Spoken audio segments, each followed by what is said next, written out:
দর্শক আমন্ত্রণ বাণিজ্য সংবাদে আপনাদের সাথে আছি আমি নুজহাত রাহনুমা। ঢাকা স্টক এক্সচেঞ্জে ৭৭৮ কোটি টাকা লেনদেনের মাধ্যমে শেষ হলো সপ্তাহের শেষ কার্যদিবসের লেনদেন। ফলে সপ্তাহের গড় লেনদেন দাঁড়ায় প্রায় ১১৫০ কোটি টাকায়। বিশ্লেষকরা বলছেন, বাজারে ইতিবাচক ধারা ধরে রাখতে নিয়ন্ত্রক সংস্থার কঠোর নজরদারি দরকার।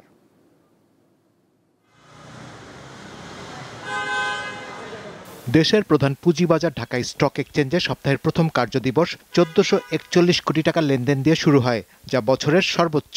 কিন্তু শেষ দিনে তা নেমে আসে ৭৭৮ কোটি টাকায়। ফলে সপ্তাহ শেষে গড় লেনদেন দাঁড়ায় ১১৪৯ কোটি টাকা, আর মোট বাজার মূলধন কমে যায় ৩১৮০ কোটি টাকা।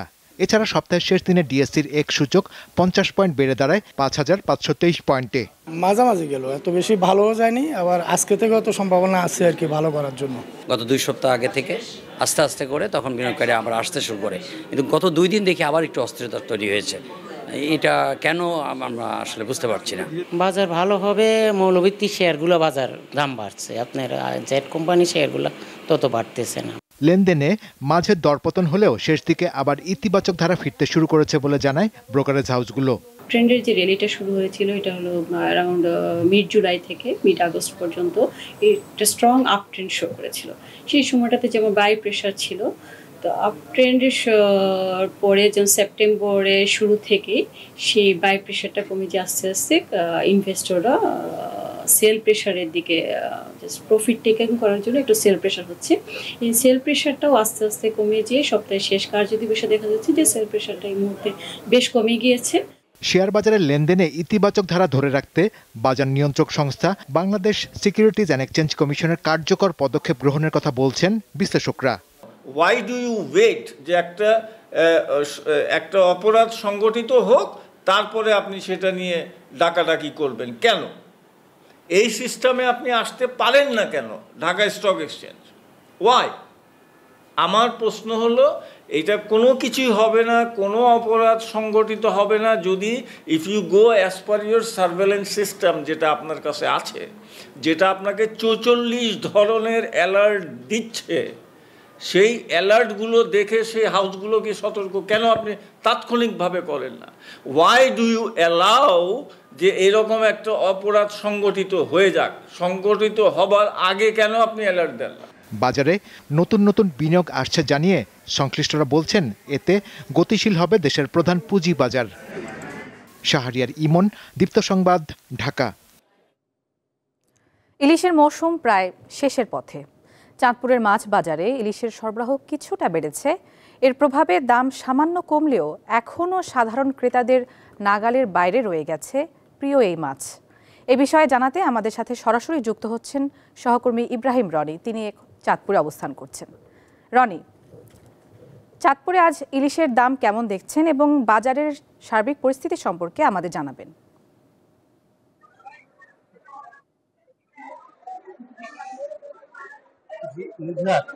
ইলিশের ভরা মৌসুম আর ২ মাস হয়তো থাকলে নভেম্বর থেকে মাছ ধরা বন্ধ শুরু হবে। চাঁদপুরের বাজারে কিন্তু এবছর বরাবরই বেশি ছিল। মাঝে মধ্যে ইলিশের আমদানি একটু বাড়লে কিছুটা ২০০ টাকা প্রতি কেজিতে কমেছে। গত সপ্তাহের তুলনায়, অর্থাৎ গত ৩ দিনের তুলনায় এই আজকে সপ্তাহের প্রথম দিন, আজকে কিন্তু ইলিশের দাম ১০০ থেকে ১৫০ টাকা প্রতি কেজিতে বেড়েছে। অর্থাৎ আজকে ১ কেজি সাইজের ইলিশ বিক্রি হচ্ছে, এই যেটি লোকাল ইলিশ, চাঁদপুরের ইলিশ, সেটি ২৪০০ থেকে ২৫০০ টাকা প্রতি কেজি বিক্রি হচ্ছে। এছাড়া এই যে ইলিশের দর যেহেতু বেড়েই চলেছে বা বেশি ক্রেতারা ক্রয় ক্ষমতার মধ্যে কিনতে পারছেন না অনেক ক্রেতাই, সে কারণে ক্রেতাদের মধ্যেও হতাশা দেখা দিয়েছে।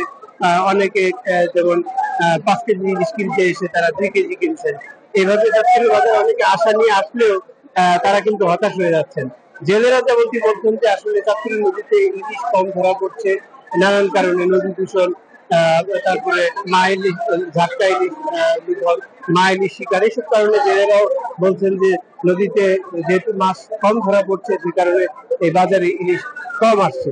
কিন্তু বাজারে কিন্তু ইলিশের আসলে ওই অর্থে কম দেখা যাচ্ছে না। বাজারে কিন্তু ইলিশ দেখা যাচ্ছে, কিন্তু দামটা কমছে না। তো আমি এই মুহূর্তে একজন ব্যবসায়ীর সাথে কথা বলবো। ভাই, ইলিশের দর কি অবস্থা? আপনার ইলিশের আমদানিটা কেমন? গত সপ্তাহ থেকে এই সপ্তাহে আমাদের আমদানি কিছুটা কমছে, কিন্তু আপনার গত সপ্তাহে আছে 31 হাজার মাছ প্রায় 2100 টাকা, এই সপ্তাহে সেটা 2200 টাকা। আমদানি যত কমে যায় মাছের দাম তত বেড়ে যায়, কারণ চাহিদা অনুযায়ী যদি আপনার মাছের আমদানি কমে যায় তাহলে দাম এভাবেই বেড়ে যায়। আর বিভিন্ন অঞ্চলের মানুষ এখন মাছ মোটামুটি কিনতেছে। আপনার মনে করেন যে ইন্ডিয়ার যে মাছ যে কথাটা শুই না, অনেকে টুকটাক মাছ কিনতেছে, সেই কারণে আর কি দাম একটু বাড়তি আগে ছিল। বাজারে তো মাছ আছে, তাহলে দামের দামটা কেন কমছে না? বাজারে অনেক মাছ দেখা যাচ্ছে, কিন্তু আপনার বাজারে ছোট মাছ বেশি, আপনার বড় মাছ কম। আপনার ধরেন 300 গ্রাম 400 গ্রাম মাছটা বেশি, প্রায় 1000 মন। আর আপনার 1 কেজি 1100-1200 এই জায়গার মাছ আপনার 200 মন। তাহলে 200 মন মাছের আপনার ঘাটতি আছে, দৈনিক মনে করেন চাহিদা আছে 500 মন, তাহলে 200 মনের মধ্যে দাম বেড়ে যাবে। যা লাগে সেই নিতেছে। বেচা কিনা কি আপনাদের এখানে আগে থেকে গত বছর নাকি কম না বেশি? গত বছরের তুলনায় আমাদের এখানে কমের কারণ হচ্ছে আপনার মাছের দাম বাড়তি অনুযায়ী।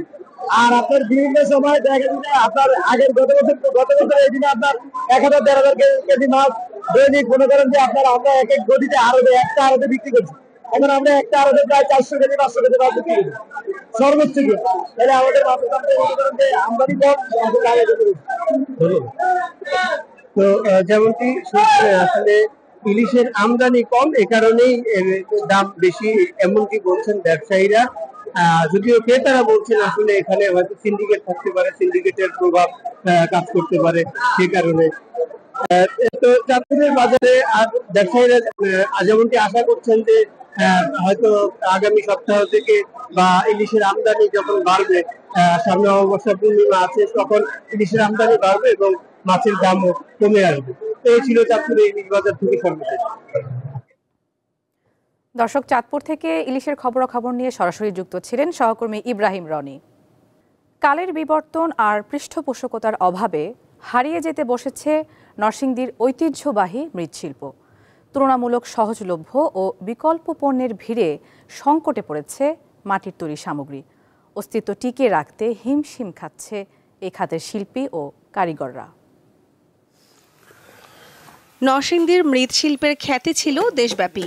বেলাবো, পলাশ ও শিবপুর উপজেলায় মাত্র 3 শতাধিক পাল পরিবার টিকে আছে, অথচ একসময় কয়েক হাজার পাল পরিবার ছিল এই এলাকায়। মাটি দিয়ে তৈরি সামগ্রী রোদে শুকিয়ে চুল্লিতে পোড়ানো হয়, এরপর রং দিয়ে বিক্রির উপযোগী করে তোলে শিল্পীরা। মৃৎশিল্পের কারিগররা জানান, পরিশ্রম ও বিনিয়োগ অনুপাতে পণ্যের ন্যায্য মূল্য পান না তারা। এ কারণে পূর্বপুরুষের পেশা ধরে রাখতে আগ্রহ হারাচ্ছেন অনেকেই, ঝুঁকছেন অন্য পেশায়। রাতে দিনে করি, রোজের কোনো হিসাব নেই, রোজের হিসাব করলে কিন্তু হতাই তো 10-12 মন লাকড়ি লাগে, তো এইপরে মাটি আবার কিনে আনুন লাগে, শাক দিয়ে এইপরে মাটি পাওয়া যায় না। বর্তমানে কম দামে প্লাস্টিক, মেলামাইন, লোহা ও সিলভারের পণ্যের দাপটে কমে গেছে মাটির পণ্যের চাহিদা। এতে ঐতিহ্য হারাচ্ছে শিল্পটি। আবার দাদা হেরা করেছে, মানে আমরা যেমন এটা ধরে রাখছি, তা আস্তে আস্তে জিনিস উঠে যেতেছে। দালান কুটা কর পড়লে কয়টা ভেঙে থাকা, এটা একটু বাদ হয়ে গেছে, তো কারণ এটা তৈরি করলাম নাই। মৃৎশিল্প বাঁচাতে সহজ শর্তে সরকারি ঋণ দেওয়ার আশ্বাস দেন জেলা প্রশাসক।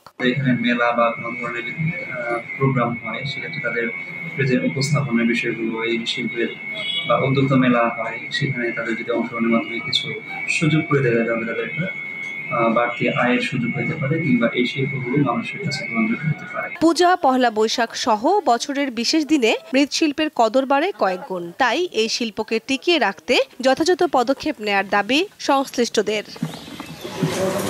দীপ্ত, বার্তাকক্ষ। সরবরাহ চাপ বেড়ে যাওয়ার শঙ্কায় গতকাল অপরিশোধিত জ্বালানি তেলের বাজারে লেনদেন শুরু হয়েছিল নিম্নমুখিতায়। যদিও পরে রাশিয়ার উপর যুক্তরাষ্ট্র ও পশ্চিমা দেশগুলোর নতুন বিধি নিষেধের শঙ্কায় দাম বাড়তে থাকে পণ্যটির। আন্তর্জাতিক বাজারে পণ্যটির দাম বেড়েছে 2% কাছাকাছি। বাজারে গতকাল ব্রেন্টের দাম বেড়েছে প্রতি ব্যারেলে $1.31।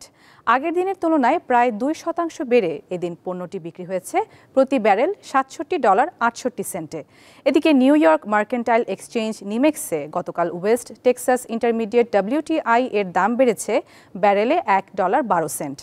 আগের দিনের তুলনায় 1.8% বেড়ে নিমেক্সে গতকাল প্রতি ব্যারেল WTI কেনা বেচা হয়েছে $63.49। দর্শক, এই ছিল আজকের বাণিজ্য সংবাদ।